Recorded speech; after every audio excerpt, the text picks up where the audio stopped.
crazy, crazy, crazy, crazy feeling. So ఈ రోజు funny question ఏంటంటే పెళ్లి ఎందుకు చేసుకుంటారో అబ్బాయిలు ఎందుకు పెళ్లి చేసుకుంటారు? దేనికి చేసుకుంటారు? పెళ్ళం కోసం. పల్లం పెళ్లి చేసుకోకుండా రాదా? రాదు కదా బ్రో.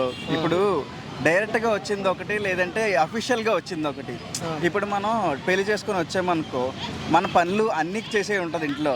అదే మనం లవ్ చేసుకుని వచ్చిందంటే అలా చేస్తుందా చెప్పు? అంటే అది కూడా ఒక కారణం. ఇప్పుడు మ్యారేజ్ చేసుకున్నాం అనుకో, కట్నం వస్తుంది, ఇంట్లో అన్ని వస్తువులు వస్తాయి, రిలేటివ్స్ పెరుగుతారు, మన పనులు మనం చేయక్కర్లేదు. ఇది చాలు కదా. లైఫ్ పార్ట్నర్ కోసం.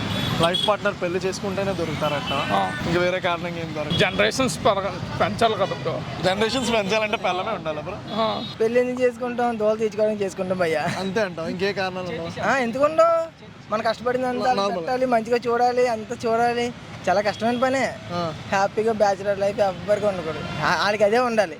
అసలు పెళ్ళి ఎవరు చేసుకోండి భయ్యా, ప్లీజ్ అర్థం చేసుకోండి భయ్యా. లేదా దోలు తీరి సంఖ్య నాకిపోతారు అంతే. చేసుకుంటావు? చేసుకున్నాం, అందుకే దోలు తీరిపోతుంది మాకు. అయిపోయింది అయినట్టు కనిపించదు, అయినట్టు కనబడు, అందుకే దోలు తీరిపోతుంది. అమ్మాయిలు పెళ్లి ఎందుకు చేసుకుంటారండి? మంచి ఫ్యామిలీ కోసం. మీ ఫ్యామిలీ మంచిది కదా ఏంటి?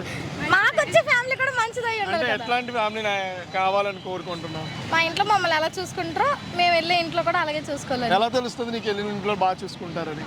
ఏమో చూపుల్లో మాట్లాడతాం, మాట్లాడితే తెలిసిపోద్దా? అబ్బాయి క్యారెక్టర్ తెలుస్తుంది కదా. క్యారెక్టర్ బట్టి డిసైడ్ చేస్తాం. మరి దేని బట్టి డిసైడ్ చేయాలి? ఎత్తలు ఉన్నారనమాట. అబ్బాయి మామ మంచిగా ఉండాలి. వెళ్ళిన తర్వాత చెడ్డలు అయితే చెడ్డలు అయిపోతాం.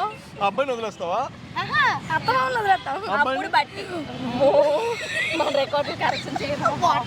పెళ్లి చేసుకుని అబ్బాయిని వదిలేస్తావా? మా ఇంట్లో అబ్బాయిని వదలలేం కదా, అందుకని అత్తమామలు వదిలేస్తాం. ఆయన వదలకపోతే పెళ్లి కొడుకు అదే మీ హస్బెండ్, మా హస్బెండ్ కూడా వదిలిపోతే ఆయన కూడా వదిలేస్తాం ఖచ్చితంగా.